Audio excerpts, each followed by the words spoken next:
তুমি তো আনছি কে লেগা? আমি তো আনছি কে লেগা? আনছি কে লেগা? তুই বাইরে চল, তুই আমার কি করে আনছো জানে? আমি এটা চাইছিলাম। অনেকদিন পর দেখা, ভালোবেসে বিয়ে করেছিলেন এই দম্পতি। স্বপ্ন ছিল একে অপরের সুখে দুঃখে পাশে থাকার, কিন্তু সম্প্রতি সাভারের জাতীয় স্মৃতিসৌধে ঘুরতে গিয়ে সেই ভালোবাসার যে রূপ প্রত্যক্ষ করল সাধারণ মানুষ, তা ছিল একাধারে বিস্ময়কর এবং অত্যন্ত বেদনাদায়ক।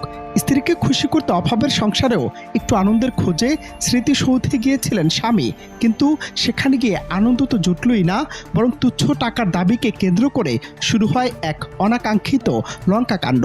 সামান্য কিছু টাকার আবদার মেটাতে না পারায় প্রকাশ্য দিবালোকে জনসম্মুখে স্বামীর উপর চড়া হন স্ত্রী এবং মারধর করতে থাকেন একাধারে। টাকা খুঁজে ভাই যখন তখন না দিলে সমস্যা। তাড়াতাড়ি বাইরে যাবো পরে আমি এখন বাইরে যাবো। তুমি এই শিকার না দৌড় পরে কি দিতাম তাড়াতাড়ি এখন বাইরে চল। তুমি তো আনছি কে লেগা? আমি তো আনছি কে লেগা?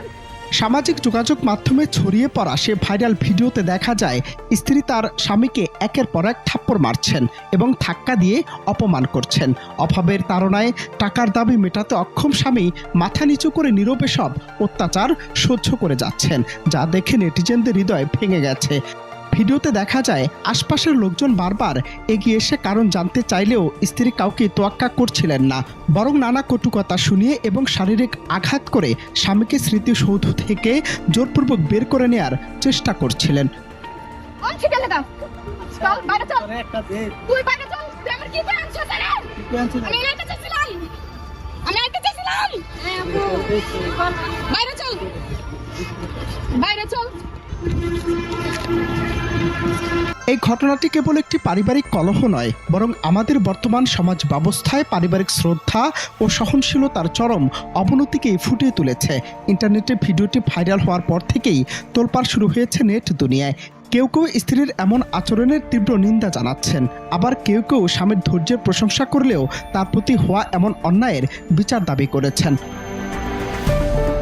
এই ভাইরাল ভিডিওটি আমাদের শিখিয়ে দিচ্ছে যে দাম্পত্য জীবনের একে অপরের সামর্থ্যের প্রতি সম্মান থাকা কতটা জরুরি।